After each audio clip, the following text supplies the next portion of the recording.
विद्यार्थी मित्रांनो नमस्कार. आपलं स्टडी ऑन या यूट्यूब चॅनलवरती हार्दिक स्वागत.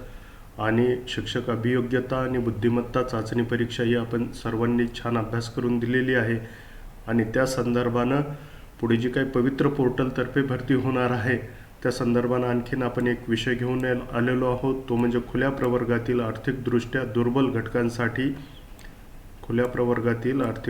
दुर्बल घटकांसाठी शासकीय सेवा व शैक्षणिक संस्थांमध्ये प्रवेशाकरता 10% जागा आरक्षित करण्याबाबत हा महाराष्ट्र शासनाचा GR आहे. आणि ह्या GRचा उपयोग किंवा फायदा आपल्याला हा शिक्षक अभियोग्यता आणि बुद्धिमत्ता चाचणी परीक्षेमध्ये होणार आहे.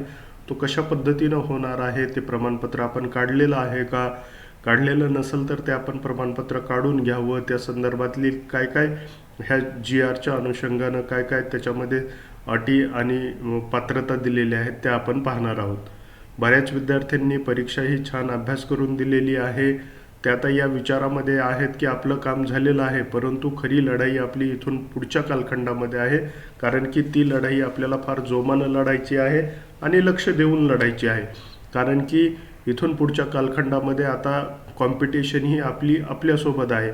आपण कुठे कमी पडता कामा नाहीत. आपल्याकडं सर्व कागदपत्र आहेत का, ते व्यवस्थिशीर आहेत का. जर आपल्याकडं खुल्या प्रवर्गातील आर्थिकदृष्ट्या दुर्बल घटकासाठीचं प्रमाणपत्र आहे तर त्याची मुदत काय होती, ते मुदतीमध्ये आहे का, त्याची मुदत संपलेली आहे का, या सर्व प्रश्नांची उत्तरं आज आपण या व्हिडिओच्या माध्यमातून जाणून घेणार आहोत. मग हे खुल्या प्रवर्गातील आर्थिकदृष्ट्या दुर्बल घटकासाठी शासकीय सेवेमध्ये 10% आरक्षण कशा पद्धतीनं दिलेलं आहे, काय कार्यवाही सांगितलेली आहे, कशा पद्धतीनं ते कोणाकडनं आपण काढून घेऊ शकतो हे आपण पाहणार आहोत. यालाच इंग्लिशमध्ये EWS असं म्हटलं जातं, इकॉनॉमिकली विकर सेक्शन असं या ठिकाणी म्हटलं जातं. EWSचं प्रमाणपत्रही आपण म्हणतो. प्रस्तावनेमध्ये हा जो GR आहे तो 12 फेब्रुवारी 2019चा GR आहे. आणि सामान्य प्रशासन विभागानं हा GR काढलेला आहे महाराष्ट्र शासनाच्या. प्रस्तावनेमध्ये असं म्हटलेलं आहे की संसदेने संविधानात 103वी घटना दुरुस्ती करून हा कायदा निर्गमित केलेला आहे.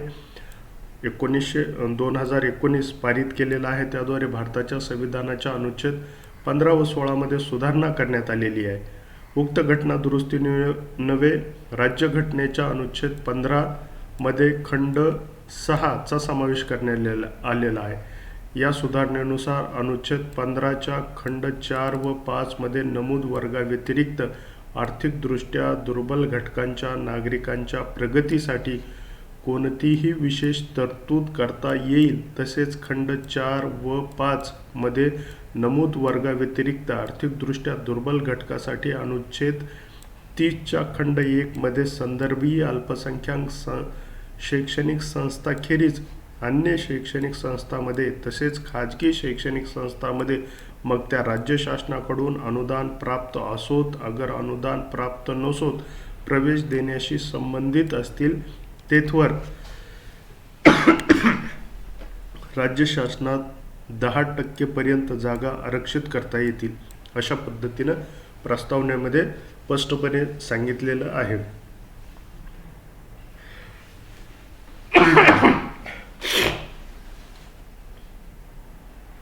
यानंतर जे काही प्रस्तावनेचा हा भाग आहे या भागामध्ये सर्व कशा पद्धतीनं हे आरक्षण देता येईल त्याची चर्चा केलेली आहे. या चर्चेमध्ये हे आरक्षण 10% संसदेच्या आणि राज्यघटनेच्या अनुसार अशा पद्धतीनं दिलेलं आहे.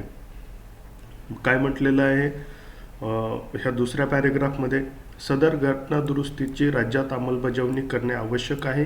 ही बाब विचारात घेता राज्यातही खुल्या प्रवर्गातील आर्थिकदृष्ट्या दुर्बल घटकासाठी शासकीय, निमशासकीय सेवा व शासनाचे उपक्रम यामधील सेवेसाठी अल्पसंख्याक शैक्षणिक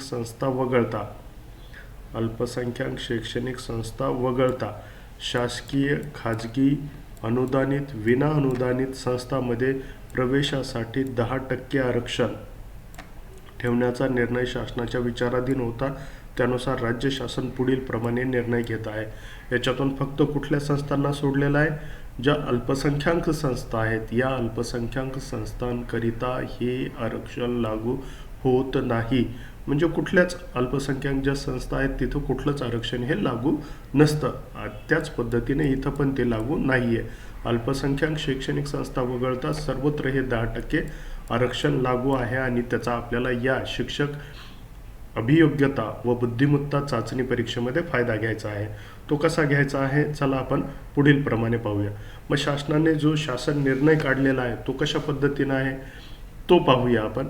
भारतीय संविधानातील अनुच्छेद 15(4) व 5, अनुच्छेद 16 अन्वये आरक्षणाचा लाभ देण्यात आलेल्या प्रवर्गाव्यतिरिक्त मागासवर्गीय, राज्यातील आर्थिकदृष्ट्या दुर्बल घटकासाठी शासकीय शैक्षणिक संस्था, अनुदानित विद्यालय, महाविद्यालय व सर्व उच्च शिक्षण देणाऱ्या शैक्षणिक संस्था, विना अनुदानित विद्यालय, महाविद्यालय, शैक्षणिक संस्था यामध्ये एकूण प्रवेश द्यावयाच्या जागांमध्ये 10% आरक्षण विहित करण्यात येत आहे. सदर आरक्षण राज्यघटनेच्या अनुच्छेद 30च्या खंड 1 मध्ये संदर्भित अल्पसंख्याक संस्थांना लागू होणार नाही. ओके, अशा पद्धतीनं परत एकदा स्पष्ट केलेलं आहे की सर्व शैक्षणिक संस्थांना हे लागू असेल 10% आरक्षण. फक्त ज्या अल्पसंख्याक संस्था आहेत त्यांना हे लागू असणार नाही. आर्थिकदृष्ट्या दुर्बल घटकासाठीच्या आरक्षणाचा लाभ खालील अटींच्या अधीन राहून अनुज्ञेय राहील. म्हणजे ह्या अटी आपल्याला पूर्ण करावायच्या आहेत. मग ह्या अटी कुठल्या कुठल्या आहेत ह्या आपण पाहूया. राज्यातील आर्थिकदृष्ट्या दुर्बल घटकासाठी ज्या व्यक्तीच्या जातीचा महाराष्ट्र राज्य लोकसेवा मध्ये उल्लेख आहे अशा जातींना हे आरक्षण किंवा अनुज्ञेय राहील असं म्हटलेलं आहे.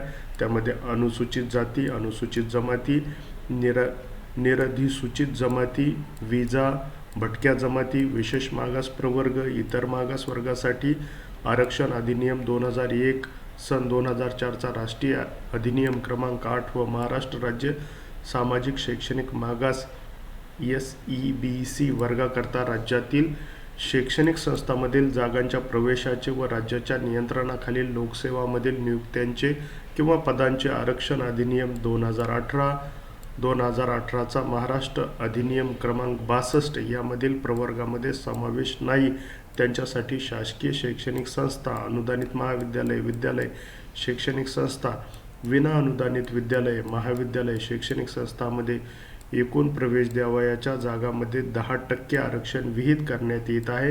सदर आरक्षण राज्यघटनेच्या अनुच्छेद 30च्या खंड 1 मध्ये संदर्भीय अल्पसंख्याक शैक्षणिक संस्थांना लागू होणार नाही असं म्हटलेलं आहे.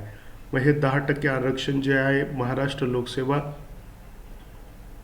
महाराष्ट्र राज्य लोकसेवेने ज्या जाती सुचवलेल्या आहेत त्या जातींनाच लागू होईल असं या ठिकाणी म्हटलेलं आहे. मग आता आपण पाहूया की ह्या जाती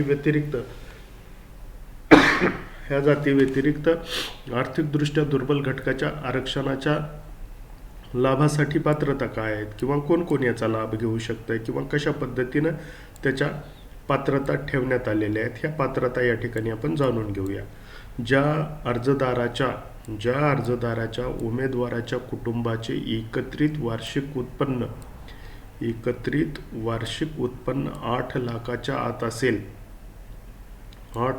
आत असेल त्या अर्जदारास उमेदवारास आर्थिकदृष्ट्या दुर्बल समजण्यात येईल व या आरक्षणाच्या लाभासाठी तो पात्र राहील. सर्वात प्रमुख आणि सर्वात महत्त्वाची बाब हीच आहे की जर आपल्या कुटुंबाचं उत्पन्न हे 8 लाख रुपयापेक्षा कमी असेल तर आपण हे प्रमाणपत्र काढायला मुभा आहे. आपण हे प्रमाणपत्र काढू शकतो आणि आपण हे प्रमाणपत्र काढल्यानंतर 10% आरक्षणाचा लाभ हा आपण या ठिकाणी घेऊ शकतो.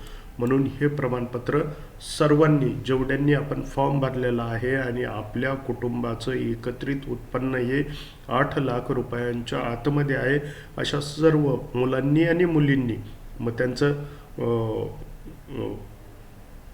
दोघांनीही काढून घ्यायचं आहे. मुलीच्या संदर्भांनी त्या जर वडिलांकडलं असतील तर वडिलांच्या नावानं त्यांचं उत्पन्न काढून घ्यायचं आहे आणि लग्न झालेलं असेल आणि मिस्टरांचं नाव जर लावलेलं असेल तर मिस्टरांच्या नावानं हे 8 लाख रुपयांचं उत्पन्न जर त्यांचं कमी असेल 8 लाखापेक्षा आतमध्ये, तर त्या पद्धतीनं त्यांच्याकडनं त्यांच्या नावाच्या अनुषंगानं हे उत्पन्नाचं प्रमाणपत्र आपल्याला काढून घ्यायचं आहे. या आरक्षणाच्या लाभासाठी मुद्दा क्रमांक 2, या आरक्षणाच्या लाभासाठी कुटुंब म्हणजे अर्जदाराचे म्हणजे उमेदवाराचे आपण ॲप्लिकेशन केलेलं आहे, म्हणून आपले आई वडील, 18 वर्षाखालील भावंडे, तसेच अर्जदाराची उमेदवाराची 18 वर्षाखालील मुले, पती पत्नी यांचा समावेश होईल कुटुंब या व्याख्येमध्ये. कुटुंबाच्या एकत्रित उत्पन्नात त्यांच्या कुटुंबातील सदस्यांचे सर्व स्रोतामधून मिळणाऱ्या उत्पन्नाचा समावेश असेल, म्हणजे वेतन, कृषी उत्पन्न, उद्योग व्यवसाय या इतर सर्व मार्गातून होणारे अर्ज दाखल करण्याच्या दिनांकाच्या मागील आर्थिक वर्षाचे वार्षिक उत्पन्न एकत्रितपणे 8 लाखापेक्षा कमी असावे. 8 लाखापेक्षा कमी असावे. आणि त्यातमध्ये काय काय धरलं जाईल? वेतन धरलं जाईल, कृषी धरलं जाईल, उत्पन्न आणि उद्योग व्यवसायामधील उत्पन्न, हे सर्व मिळून 8 लाखाच्या जर आतमध्ये असेल तर आपण या उमेदवाराला हे प्रमाणपत्र काढण्यासाठी काय आहे? एलिजिबल आहे असं आपण म्हणू शकतो. मुद्दा क्रमांक 3, आर्थिक दुर्बल घटकांसाठीच्या आरक्षणाचा लाभ घेण्यासाठी यासोबत विहित करण्यात आलेल्या नमुन्यात परिशिष्ट 1 मध्ये नमुना दिलेला आहे. सक्षम प्राधिकाऱ्याचे पात्रता प्रमाणपत्र सादर करणे बंधनकारक राहील. जे आपण वरती थंबनेलवरती पण दाखवलेलं आहे त्या पद्धतीनं प्रमाणपत्र आपल्याला द्यायचं आहे. या आरक्षणाचा लाभ घेण्यासाठी ती व्यक्ती किंवा तिचे कुटुंब महाराष्ट्र राज्यात 13 ऑक्टोबर 1967 रोजी किंवा त्यापूर्वीचे रहिवासी असणे आवश्यक आहे. म्हणजेच तो महाराष्ट्राचा रहिवासी असावा, त्याच्याकडं महाराष्ट्राचं डोमासाईल प्रमाणपत्र हे असावं, जे की आपल्या सर्वांकडे आहे. सदर प्रवर्गातील उमेदवारांना वय, परीक्षा फीस, इतर अनुज्ञेय सवलती या इतर मागास प्रवर्गास राज्य शासनाने वेळोवेळी लागू केलेल्या नियमानुसार राहतील असंही म्हटलेलं आहे.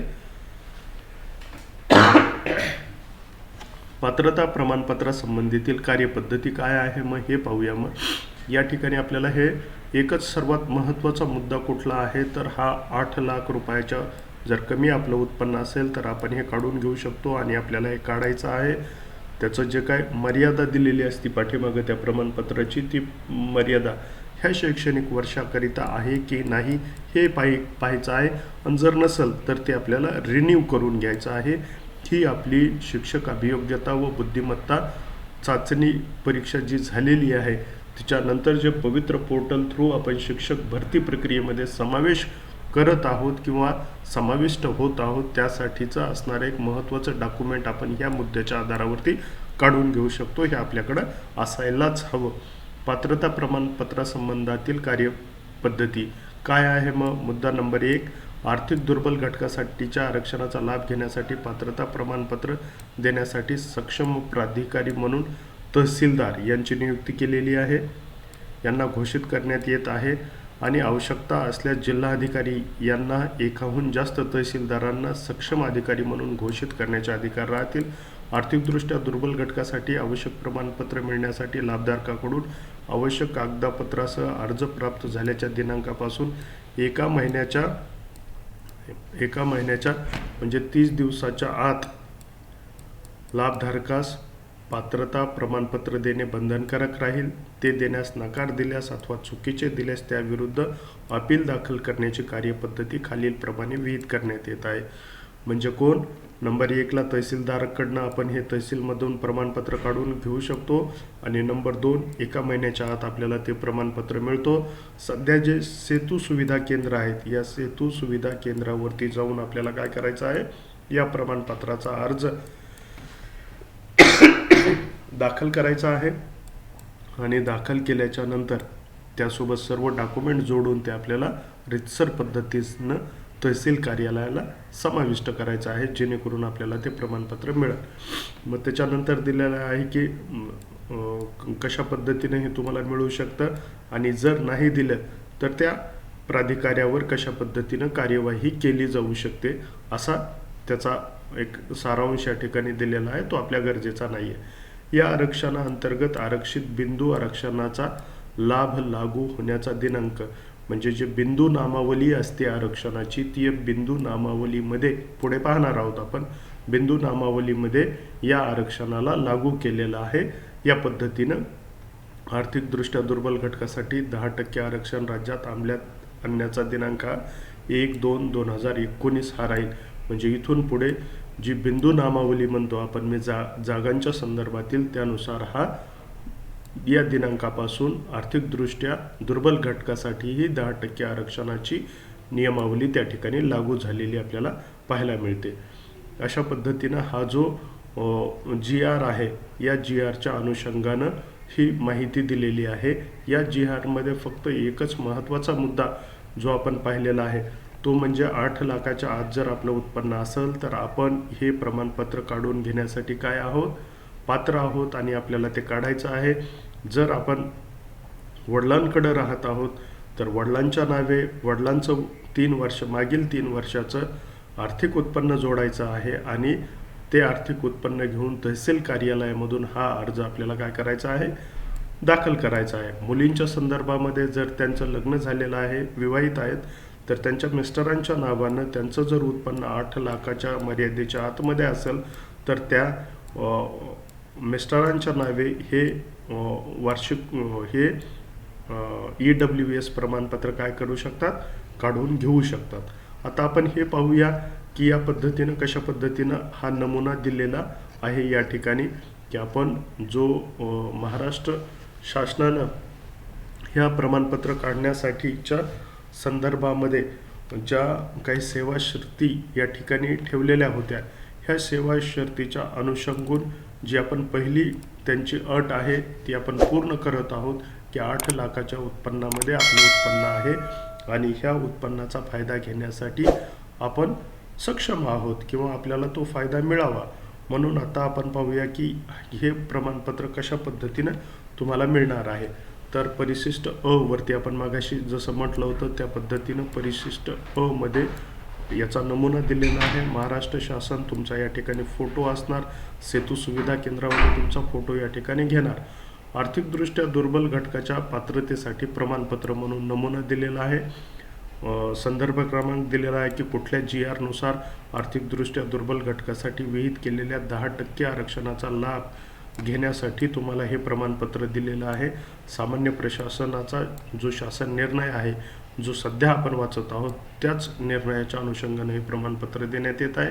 काय म्हटलंय मग, प्रमाणित करण्यात येते की श्रीमती कुमारी, आपलं नाव येईल या ठिकाणी, श्रीमती यांची मुलगा मुलगी, गाव, शहर, तालुका, जिल्हा, विभाग महाराष्ट्राचे रहिवासी आहेत, तो ती जातीचे असून या ठिकाणी आपली जात येईल, आपला पोट जातीचा उल्लेख असेल, जात पोट जात वर्ग असून त्यांचा समावेश महाराष्ट्र राज्य लोकसेवा, अनुसूचित जाती, अनुसूचित जमाती, निरधिसूचित जमाती, विजा, भटक्या जमाती, विशेष मागास प्रवर्ग, इतर मागास प्रवर्ग यांच्यासाठी आरक्षण अधिनियम 2001, सन 2004चा महाराष्ट्र अधिनियम 8, महाराष्ट्र राज्य सामाजिक आणि शैक्षणिक मागास SEBC वर्गाकरता राज्यातील शैक्षणिक संस्थांमधील जागांच्या प्रवेशाचे राज्याच्या नियंत्रणाखालील लोकसेवामधील नियुक्त्यांचे किंवा पदांचे आरक्षण अधिनियम 2018चा महाराष्ट्र अधिनियम क्रमांक 62 मध्ये नमूद केलेल्या प्रवर्गात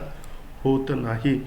महाराष्ट्र शासन सामान्य प्रशासन विभागाच्या या GR नुसार त्यांचे कुटुंबाचे सर्व स्रोतातून एकूण उत्पन्न असून सदर उत्पन्न 8 लाखापेक्षा कमी आहे.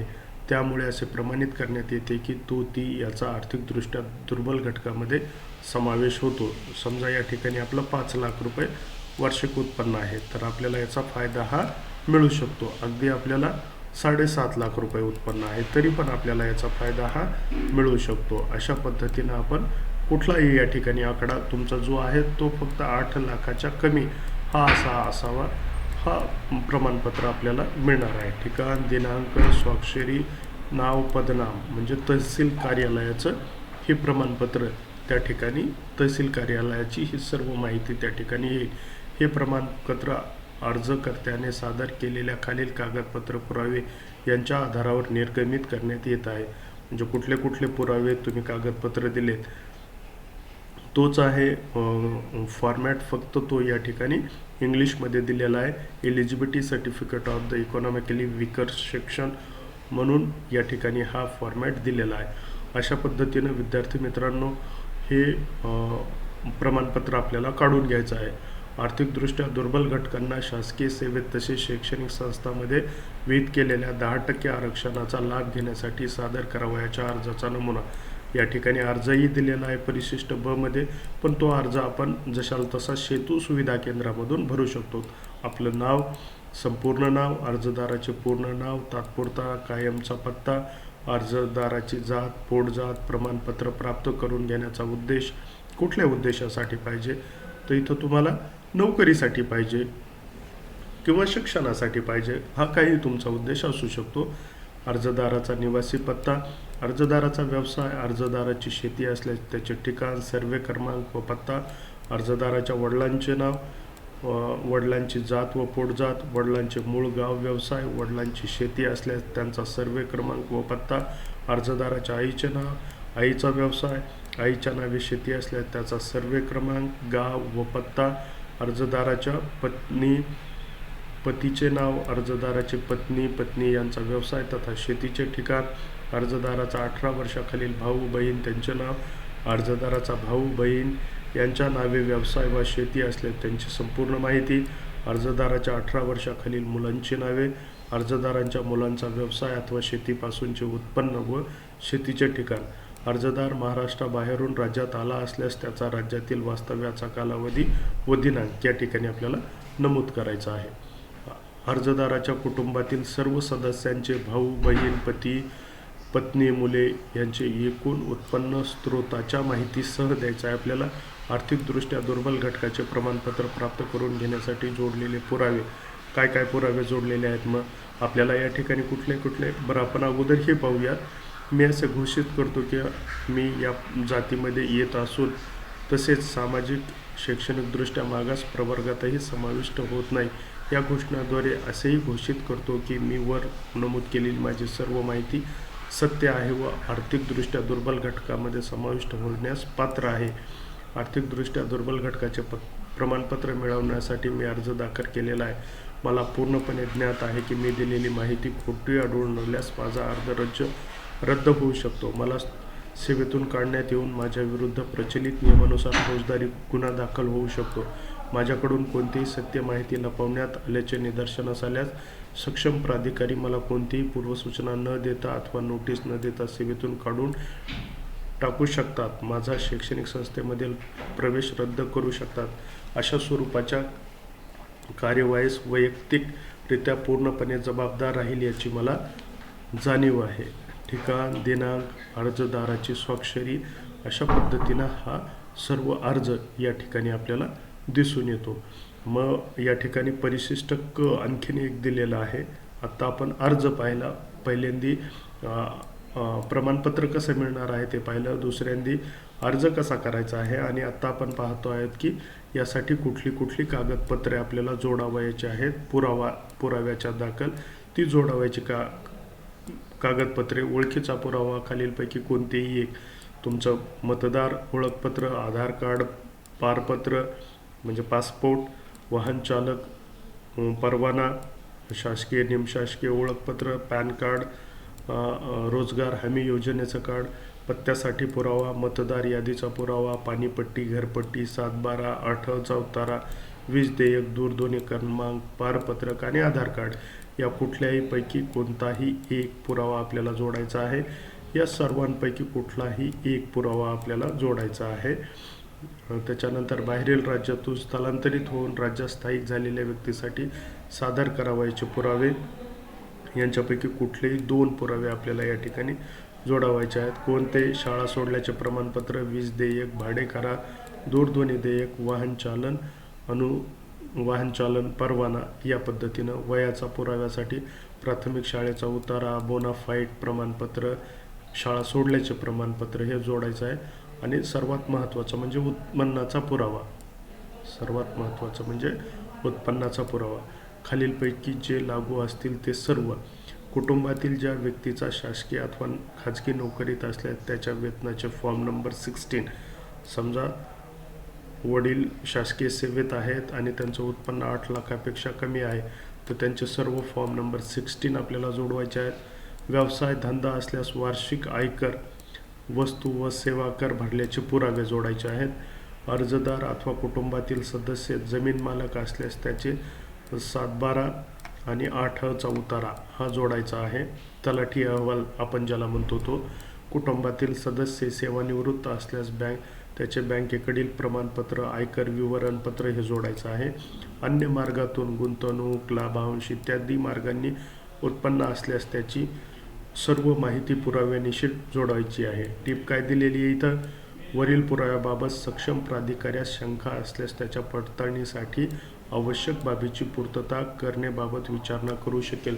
म्हणजे हा ज्याच्यामध्ये आपण बसतो त्यापैकी एक मात्र त्याचे सर्व डॉक्युमेंट हे आपल्याला या ठिकाणी जोडायचे आहेत आणि अशा पद्धतीनं जोडल्यानंतर आपल्याला आर्थिकदृष्ट्या मागास प्रवर्गाचं प्रमाणपत्र हे मिळणार आहे. आणि यासाठी जी काही मूळ त्याची मर्यादा आहे, उत्पन्न मर्यादा, ती 8 लाख रुपयाची असलेली आपल्याला या ठिकाणी दिसून येतं. तेव्हा येत्या शिक्षक अभियोग्यता व बुद्धिमत्ता चाचणी परीक्षेच्या नंतर जी पवित्र पोर्टल मार्फत आपण शिक्षण भरती प्रक्रियेमध्ये समाविष्ट होत आहोत, त्यासाठी आपल्याला हे प्रमाणपत्र जर मिळालं तर आपल्याला आपण 10% आरक्षणाचा फायदा हा घेऊ शकतो. खास करून जे ओपनचे मुलं आणि मुली आहेत यांनी या आरक्षणाचा लाभ घ्यावा. आपल्या हक्काचं आरक्षण आहे, आपण ते घेण्यासाठी पात्र आहोत. जर आपली उत्पन्न मर्यादा 8 लाखाच्या आतमध्ये येत असेल तर आपल्याला आपला तो राईट आहे, म्हणून आपण त्यासाठी हे उत्पन्नाचं प्रमाणपत्र काढून घेऊन उद्याच्या होणाऱ्या शिक्षक भरती प्रक्रियेसाठी तयार राहावं अशी विनंती करतो आणि या ठिकाणी थांबतो. धन्यवाद विद्यार्थी मित्रांनो.